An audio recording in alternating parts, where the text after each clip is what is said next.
Hi everyone, my name is Chris Sarsky. I'm one of the consultants with the ARPDC, the consortia in the province. I'm centered out of Carc, which is out of Red Deer, and it's my pleasure today to take you through very briefly an overview of the intervention support that we are providing for teachers who have students right now who have some unfinished learning. Just to clarify that this is not a unit plan, this is not a lesson plan, this is resources that you can use to intervene in particular areas. And the one that we're looking at is counting. So this is just an overview. You'll have to still spend some time looking at each of the individual components, but this is to step you through. That might save you a bit of time if you don't need to go to everything under the in the program itself. So the layouts of all of the roads to learning will be the same. So what you see here will be the same in subsequent ones that you receive as well. The topic that we're talking about is counting, and we will always start off with what it is. And these are all meant to be very short form, bulleted, just to give you some background, especially if you're new to the grade, new to the subject. Maybe you're not doing a lot of interventions in the past, so just to give you some supports in those areas. Why teach it? Why do we actually have to even worry about this? And what are the outcomes that are covered will be addressed in the next section. So wherever possible, we'll list as much information there as possible directly out of your curriculum documents. Why do students struggle with, in this case, counting? So these are important bullets. They would be helpful to know because as I'm teaching the topic of counting and working through the different processes with students, it would be helpful to know what are the areas that hook them up, and maybe I can address that as I'm doing that with the mainstream class as well. So this gives you a little bit of a sense of where this might fit in. You would also find these helpful if you're comparing them to a progression or learning trajectory, that you can kind of see where your students are fitting on that and where they've kind of stopped in their learning. The next slide will give you information on pre-assessment. So if you haven't done a sort of a targeted pre-assessment, you might want to have some resources available, and that's what these are. They're just suggestions. They're by no means saying that these are the only ones that we think are good. These are ones that are readily available, or we've used the most common resources that student or teachers have within the buildings right now. You may have completely different ones, and hopefully we've got one of yours at least listed here or on the subsequent slides. The first one will always be reserved for if we can find something that's for free from Alberta Education already. In this case, we've been using the planning guides, which are in themselves a wonderful intervention tool that you could use. So I strongly suggest that you use those if you have never seen them before. They're linked for you right here, and they tell you which one it addresses, numbers 1 to 10, numbers 1 to 20, and even we're giving you specific areas to go to so you're not having to thumb through them all. Also, if there are some other resources, in this case, the author has given you some BC resources because they do have a lot of early learning supports built in BC. And again, we're giving you specific pages to look at so you're not having to go through all of it right off the bat.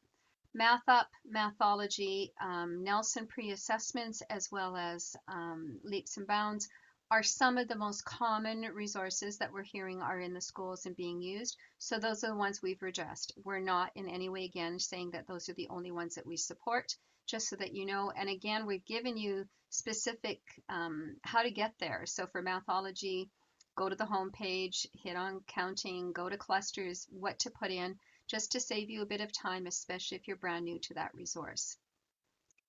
The next page are, once you know what it is that you need to assess or work on with the students, then here's a page that will give you some tools if you don't have any. If you do, then you can ignore this page completely. The first one in the chart is really just a link again to Alberta resources that are available that would give you tools.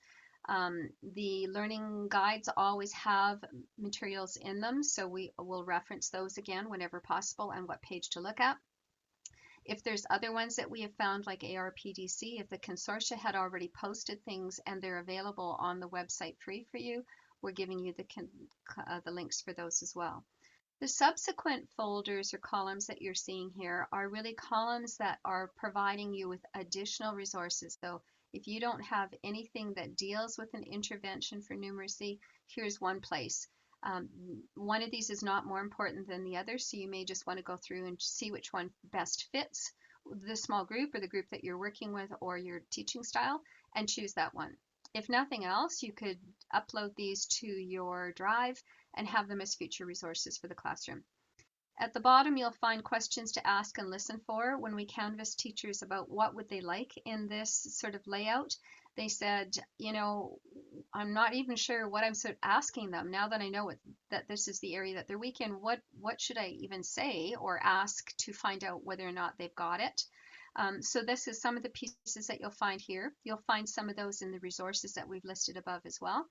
And then post-assessment, do I need to do another paper and pencil? Not necessarily. You could do an oral assessment, but again, the learning guides have assessments in them for small group. They have them for large groups, so you could use those. We've given you some from Math Up and some from BC. So again, these are just samples that you can use if you need some additional tools or that you're sharing them perhaps with an EA.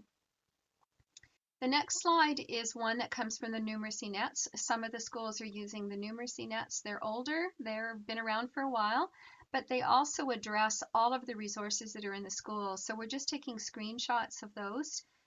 If you don't have any of those, but you have the textbooks like Math Focus or Math Makes Sense, and you need to know where can I go in those to give my students some support, they're listed for you. So we're just giving you screenshots for both the kindergarten and the grade 1 as to where you can go with those.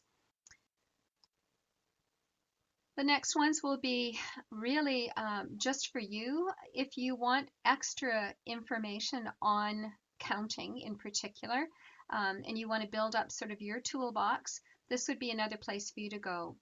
This was not a request by the teachers, but we thought this might be helpful because we see these being posted for a lengthy time. This is not about COVID. This is about children who have some unfinished learning, and we know that children have unfinished learning every year. This is not just COVID. So here are some additional sites that you can go to get more information on counting. Again, just tool up your box and put it into your folders and use that for later on.